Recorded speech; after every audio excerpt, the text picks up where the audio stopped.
안녕하세요. 초등부 친구들, 한 주 잘 지내셨나요? 오늘 함께 말씀 보도록 하겠습니다. 민수기 11장 18절에서 23절입니다. 민수기 11장 18절에서 23절 말씀 함께 보시겠습니다. 전사님 읽을게요. 또 백성에게 이르기를 너희의 몸을 거룩히 하여 내일 고기 먹기를 기다리라. 너희가 울며 이르기를 누가 우리에게 고기를 주어 먹게 하랴. 애굽에 있을 때가 우리에게 좋았다 하는 말이 여호와께 들렸으므로 여호와께서 너희에게 고기를 주어 먹게 하실 것이라. 하루나 이틀이나 닷새나 열흘이나 20날만 먹을 뿐 아니라 냄새도 싫어하기까지 한 달 동안 먹게 하시리니 이는 너희가 너희 중에 계시는 여호와를 멸시하고 그 앞에서 울며 이르기를 우리가 어찌하여 애굽에서 나왔던가 함이라 하라. 모세가 이르되 나와 함께 있는 이 백성의 보행자가 60만 명이온데 주의 말씀이 한 달 동안 고기를 주어 먹게 하겠다 하시오니 그들을 위하여 양떼와 소떼를 잡은 줄 족하오며 바다의 모든 고기를 모은 줄 족하오리이까. 모세에게 이르시되 여호와의 손이 짧으냐 내가 이제 내 말이 내게 응하는 여부를 보리라. 아멘. 오늘 말씀은 모세와 이스라엘 백성이 본격적으로 광야 생활을 시작하는 이야기 중에 하나입니다. 모세와 이스라엘 백성은 여호와 하나님 앞에 범죄를 행하게 되는데 어떻게 하나님이 그들을 인도하셨고 그 과정을 통해서 하나님이 어떠한 분이신지를 우리가 오늘 살펴보고자 합니다. 이제 본격적인 광야 생활이 시작되었습니다. 시내 광야에서 1년이 지난 어느 날 성소 위로 구름이 떠올랐습니다. 그래서 이스라엘 백성들이 광야를 향해서 출발하기 시작했죠. 유다 백성이 앞장서고 그 뒤로 60만 명, 장정만 60만 명이 광야를 향해 나아갔습니다. 60만 명이니까 우리가 상상이 안 가는데 여러분 혹시 서울 상암동 월드컵 경기장 아시죠? 그 월드컵 경기장에 모든 사람들이 꽉 차면은 66,704명이 찬다고 해요. 그러니까 60만 명이면 대략 상암동 월드컵 경기장 10개가 채워지는 그 정도의 규모입니다. 장정만 60만 명이니까 그 이상 더 많은 백성들이 광야 생활로 들어갔다고 보면 되겠죠. 이렇게 많은 자들이 광야로 이렇게 들어갔습니다. 두 번째로 모세의 불신앙입니다. 그런데 이스라엘 백성을 이끌었던 모세에게 고민이 생겼어요. 이렇게 많은 60만의 많은 자들을 이끌고 광야로 가야 되는데 이들을 도대체 어디로 이끌고 가야 될 것인가? 어디에 가야 그들이 함께 쉴 수 있는 공간이 있을까? 그래서 광야의 지리를 잘 알고 있는 그런 사람을 곰곰이 생각해 보게 되었는데 모세의 장인 미디안 사람 루엘의 아들 호밥이라는 사람이 생각이 났어요. 그래서 모세가 호밥에게 찾아갑니다. 부탁을 해요. 우리가 지금 광야로 나아가야 되는데 가나안 땅으로 가야 되는데 우리는 광야에 대한 지식이 없으니까 우리의 눈이 되어서 광야를 이끌어 주세요 라고 부탁을 하게 되죠. 그러나 호밥은 하기 싫다고 그랬어요. 그런데 있잖아요. 우리가 민수기 9장에서 살펴보았던 것처럼 이스라엘 백성들은 여호와의 명령에 따라 가기도 하고 여호와의 명령에 따라 멈추면 되잖아요. 그런데 모세는 새카맣게 그것을 잊어버리고 사람 호밥을 의지하게 되었던 것이에요. 여호와 하나님은 모든 것을 알고 계신 그리고 모든 것을 하실 수 있는 전능하신 분이신데 모세는 여호와 하나님을 의지한 것이 아니라 사람을 의지하게 됐던 것이죠. 문제 하나 낼까요? 이스라엘 백성들에게 있어서 광야 40년 동안 그들의 내비게이션은 무엇이었을까요? 한번 생각해 볼까요? 그들의 내비게이션은 무엇이었을까? 답은 언약궤입니다. 성막 안에, 지성소 안에 있었던 그 언약궤가 그들의 내비게이션 역할을 해주었던 거예요. 언약궤가 먼저 3일길을 앞서가면서 그들의 쉴 곳을 찾아주었다라고 말씀하고 있습니다. 민수기 10장 33절에 그들이 여호와의 산에서 떠나 3일길을 갈 때에 여호와의 언약궤가 그 3일길을 길에 앞서가며 그들의 쉴 곳을 찾았고 라고 합니다. 인간 호밥이 그들의 길을 찾아주는 것이 아니라 여호와 하나님께서 언약궤를 통해서 쉴 곳을 찾아주셨다라는 거죠.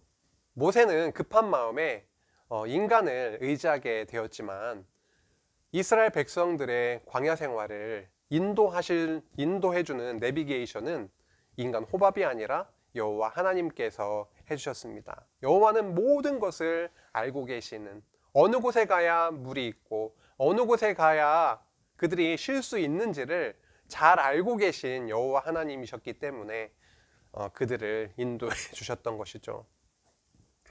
광야라는 곳은 인간의 힘으로 살 수도 갈 수도 없는 곳이에요. 뱀과 전갈이 있는 곳이고 물이 없어서 목이 마른 곳이고 이방 대적이 있어서 아주 위험한 곳이에요. 오직 여호와 하나님께서 그들과 함께 하시고 그들을 보호해 주실 때에 그들은 비로소 광야 생활을 해나갈 수 있고 약속하신 저 가나안 땅에 들어갈 수 있게 되는 것입니다. 다음으로 이스라엘의 원망과 탐욕에 대한 이야기를 나눠보려고 해요. 그런데 이스라엘 백성들이 원망하기 시작했어요. 그러자 여호와 하나님께서 하늘로부터 불을 내려가지고 그들의 진영의 끝을 불살라 버렸어요. 그러자 다급해진 이스라엘 백성들이 모세에게 달려와서 말합니다.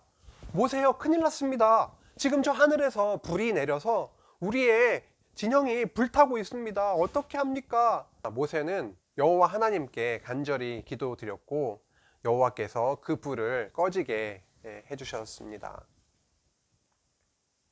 그리고 이스라엘 백성은 탐욕에 빠지게 되었어요. 광야에서 생활하다 보니까 애굽에서 먹었던 그런 음식들이 생각나는 거예요. 그 중에 가장 생각났던 것이 뭐냐면 고기입니다. 또한 고기 이외에도 물고기도, 생선도 생각이 났고 이런저런 야채들도 생각이 났어요. 그들이 그랬습니다. 도대체 왜 매일 우리는 똑같은 만나만 먹으면서 지내야 하는 겁니까? 우리가 애굽에 있을 때 힘이 들긴 했지만 고기도 먹고 야채도 먹고 생선도 먹고 그때가 참 좋았어. 그때가 그립다 라고 하면서 그들의 장막에서 그들이 뻥뻥 울기 시작했습니다. 모세는 너무 힘들었어요. 그래서 여호와 하나님 앞에 가서 말했습니다. 여호와여, 도대체 왜 저에게 이렇게 많은 자들을 주셨습니까? 도저히 저 혼자 이 일을 감당할 수가 없습니다.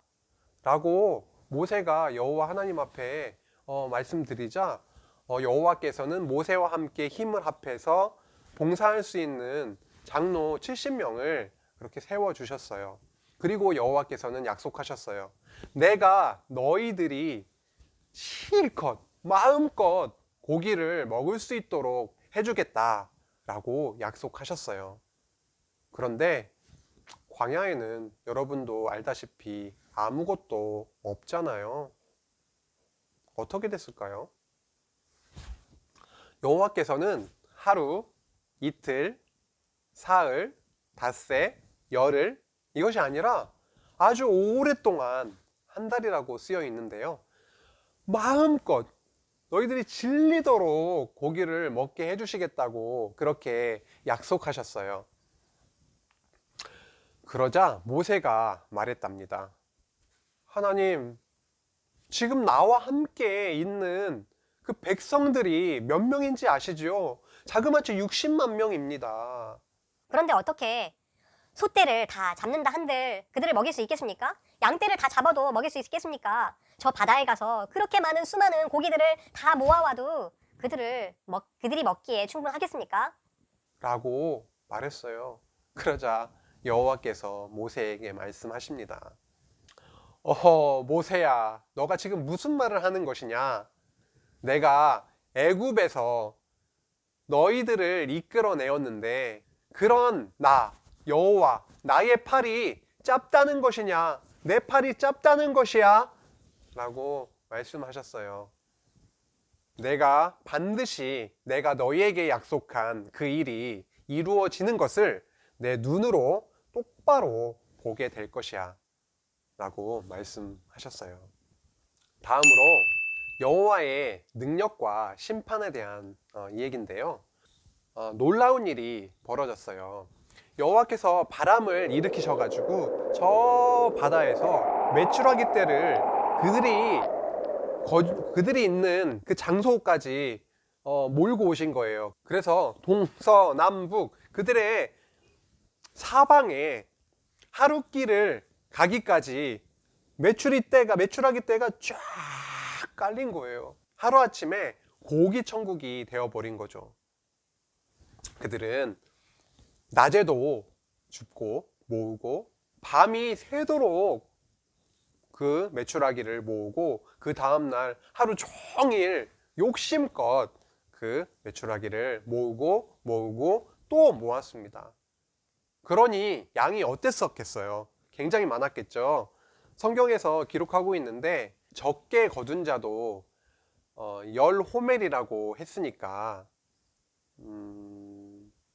지금 부피로 이렇게 바꾸어서 환산해서 말하면 2200리터 정도나 돼요. 굉장히 많은 양이죠. 이제 이 많은 고기들을 이제 먹는 일만 남았습니다. 이렇게 욕심 많은 이스라엘 백성들은 여호와께서 그냥 두지 않으셨어요.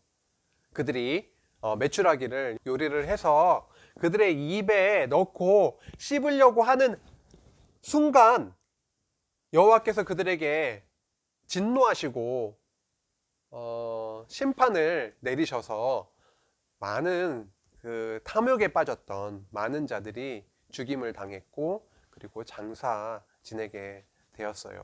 그러나 모든 이스라엘 민족을 자손을 진멸하시지는 않으셨답니다.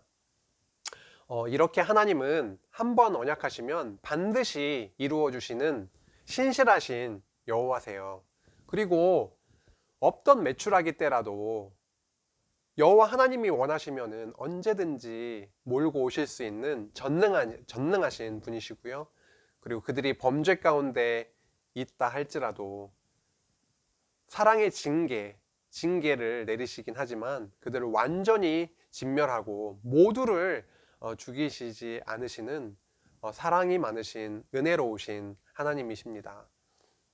다음으로 시련 속의 보호와 자손의 번창에 대한 얘기예요. 오늘 말씀을 통해서 볼 수 있었던 것처럼 모세와 이스라엘 백성은 여호와 하나님 앞에 범죄했던 자들이에요.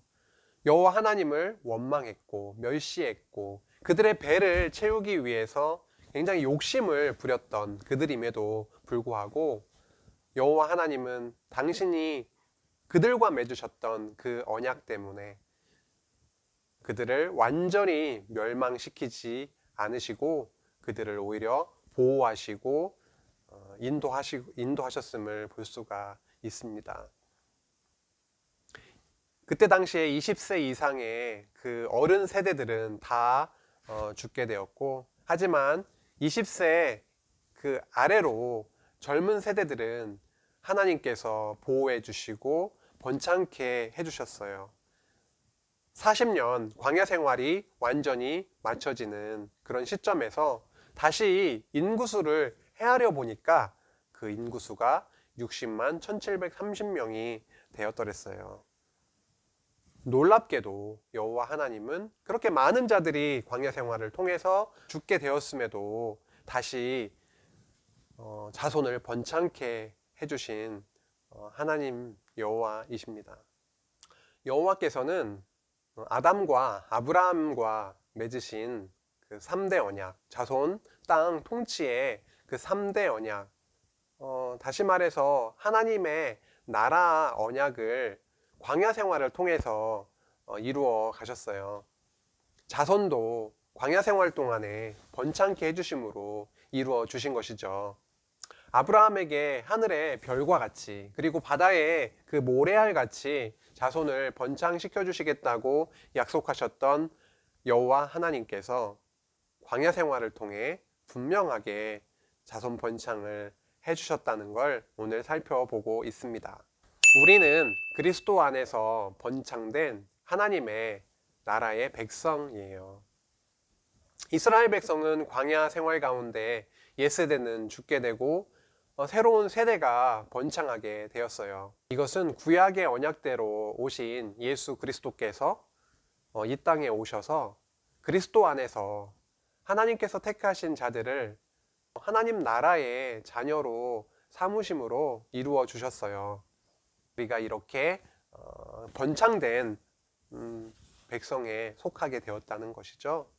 우리는 모세처럼 새까맣게 여호와 하나님을 잊고 살 때가 많습니다. 이스라엘 백성처럼 여호와 하나님의 은혜를 새까맣게 잊은 채로 살아갈 때가 많아요. 그리고 하나님보다 다른 것들을 더 사랑하고 그것에 푹 빠져서 우리가 지낼 때가 많아요. 예를 들자면 뭐가 있을까요? 여러분 좋아하시는 스마트폰, 그리고 유튜브, 친구, 학원, 게임, 뭐 많은 것들이 있겠죠. 전도사님도 때때로 하나님을 잊으면서 어리석은 삶을 살아갈 때도 있고, 또 좋아하는 것들에 마음이 뺏길 때가 있어요. 다 마찬가지죠. 그러한 우리는 너무 하나님 앞에 부족한 죄인들이 맞습니다. 하지만 구약의 이스라엘 백성들을 광야에서 범죄 가운데 있음에도 불구하고 그들을 사랑으로 감싸시고 용서하시고 당신의 번창된 백성으로 그렇게 이끌어 나가셨던 것처럼 우리 역시도 하나님의 나라의 백성으로 이렇게 삼아 주셨음을 우리는 오늘 말씀을 통해서 또 그렇게 살펴보게 됩니다. 여호와 하나님의 손은 절대 짧지 않았습니다. 능력이 굉장히 많으셨고요. 한번 약속하면 반드시 이루시는 여호와 하나님, 그분을 오늘 살펴보았습니다. 여호와 하나님의 손은 절대 짧지 않았습니다. 이스라엘 백성들 앞에 드러난 여호와 하나님, 그 하나님의 능력은 우리가 생각할 수 있는 그런 정도의 힘이 아니라 정말 너무도 넘치는 능력의 하나님이었고요. 한번 약속하시면 그 약속을 분명히 이루시는 하나님이었어요. 그리고 당신의 백성은 깨달으라고, 여호와 하나님을 기억하라고 때리고 징계하지만 완전히 멸망시키시지는 않으시는 그 사랑의 하나님임을 우리가 알 수가 있었습니다. 오늘도 그리스도 안에 살아가는 우리가 무슨 능력이 있거나 우리가 그런 자격이 있어서 하나님의 자녀로 부름을 받은 것이 아니죠. 광야에서 여호와께서 이스라엘 백성들과 함께 하시며 그들을 보호해 주셨던 것처럼 오늘 우리의 삶 속에서도, 우리 앞으로의 한 주간의 삶 속에서도 그 그리스도 예수께서, 성령께서 우리와 함께 하시면서 우리를 보호하시고 당신의 선하신 그 길로 인도하실 줄 믿습니다. 우리 초동부 친구들도 이 말씀 생각하면서 우리가 어떠한 사람들인지, 우리에게 베푸신 하나님의 사랑이 얼마나 큰지를 더 마음속에 생각하면서 사는 한 주 되시길 간절히 바랍니다. 같이 기도하겠습니다. 하나님 감사합니다. 광야에서 여호와 하나님께서 이스라엘을 보호하시고 용서하시고 또 풍성하게 채워주시는 능력 많으신 하나님을 저희들 배웠습니다. 우리와 함께하고 계시고 코로나19 바이러스 때문에 고통 가운데 불편한 가운데 있는 우리이지만 지금 이 순간도 우리와 함께 하시는 하나님을 잊지 않고 저희들 더 힘내고 더 감사하는 마음이 우리 안에 넘치도록 주님 인도하여 주옵소서. 예수님의 이름으로 기도했습니다. 아멘. 네, 초등부 친구들 수고 많으셨습니다. 이렇게 인터넷을 통해서 함께 말씀을 나누었는데요. 다음 주에는 어떻게 될지 모르겠네요. 우리 기도하면서 더 기대해보고 하나님께서 함께 만나는 그 시간 주시길 간절히 바라면서 지냈으면 좋겠습니다. 오늘 하루도 주일인데요. 식구들과 함께 즐거운 시간 보내시고 다음 주에 만나도록 합시다. 빠이.